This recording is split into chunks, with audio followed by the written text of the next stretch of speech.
अध्याय 34। ब्रह्मा जी ने कहा, हे नारद, अब हम घुष्मेश्वर ज्योतिर्लिंग का वर्णन करते हैं। ये 12वां ज्योतिर्लिंग है। दक्षिण दिशा में त्रिदिव नामक जो शिवजी का धाम है, वहां एक बहुत बड़ा नगर है। उस नगर में सुधर्मा नामक एक विद्वान ब्राह्मण रहता था। वह दिन रात शिवजी की पूजा करता और सदैव भस्म और रुद्राक्ष को धारण किए रहता। उसकी सुदेहा नामक पत्नी परम पतिव्रता और शिवजी की भक्त थी। बहुत समय बीत गया। जब उस ब्राह्मणी के कोई पुत्र नहीं हुआ तो एक दिन वह अत्यंत चिंतित हो गई। उस समय ब्राह्मण ने उसे समझाया, हे प्रिय, यद्यपि पुत्र के होने से दोनों लोकों में सुख मिलता है, लेकिन वेद का कथन यह भी है कि कर्म सबसे प्रधान है। तुम चिंता रहित होकर भगवान शिव जी की आराधना करती रहो। जो मनुष्य शिव जी की भक्ति में लीन होता है, उसे संसार का सुख मिलता है। हे नारद, ब्राह्मण की इस उपदेश को सुनकर स्त्री अत्यंत प्रसन्न होकर शिव जी की पूजा में संलग्न हो गई। उसके बाद एक दिन वह अपनी किसी पड़ोसन के यहां गई। वहां किसी विषय पर विवाद हो गया। तब एक स्त्री ने ताना मारते हुए कहा, अरे तू पुत्रहीन होने पर भी इतना अहंकार करती है। संतान के बिना न तो मुक्ति मिलती है और न ही ज्ञान। उन स्त्रियों की बात सुनकर ब्राह्मणी अत्यंत लज्जित होकर लौट आई। अपने पति के चरणों में गिरकर सारी बात बताई और कहा, हे स्वामी, या तो मुझे पुत्र दीजिए, अन्यथा मैं जीवित ना रहूंगी।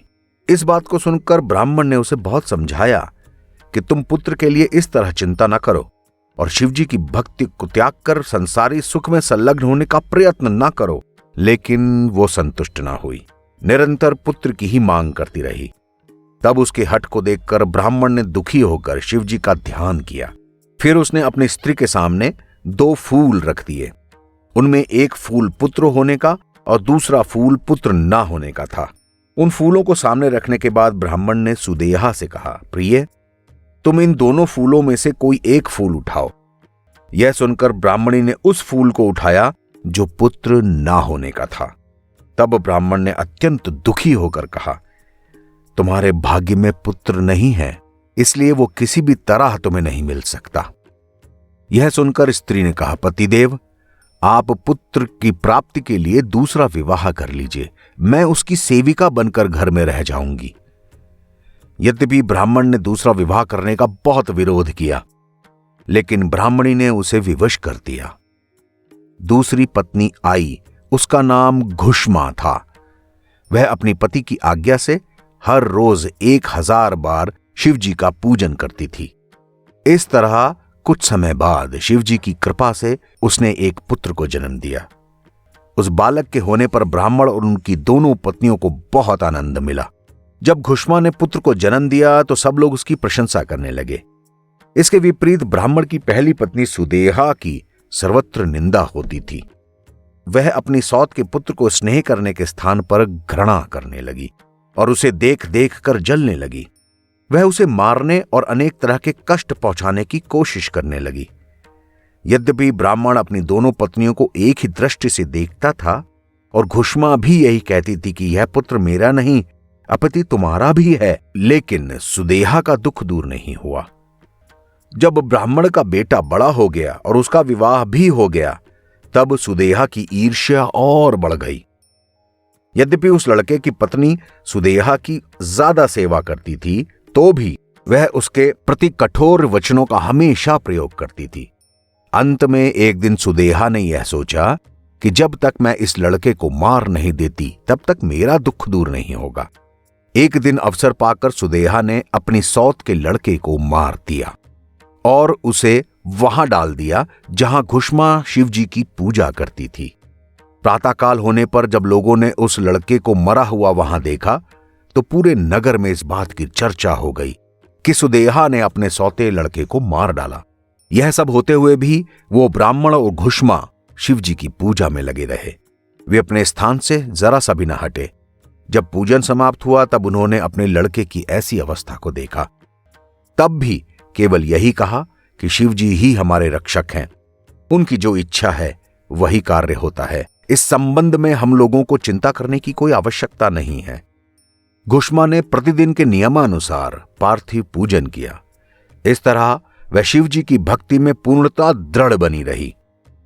उसकी ऐसी दृढ़ता को देखकर शिव जी ने उसे दर्शन दिए और पूछा, घुष्मा, हम तुमसे प्रसन्न हैं, तुम इच्छा अनुसार वर मांग लो। तुम्हारे बच्चे का जिसने वध किया है उसे हम अभी अपने त्रिशूल से मार डालते हैं।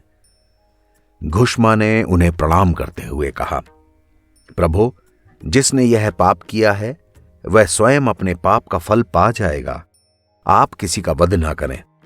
दूसरी मेरी यह इच्छा है कि आप गिरजा सहित उसी स्थान पर स्थित हो जाएं और अपने भक्तों को संपूर्ण मनोरथ प्रदान करें जहां मेरे बेटे का शरीर पड़ा है। घुष्मा की प्रार्थना सुनकर शिव जी प्रसन्न हो गए और बोले, हे घुष्मा, हमें तुम्हारी प्रार्थना स्वीकार है।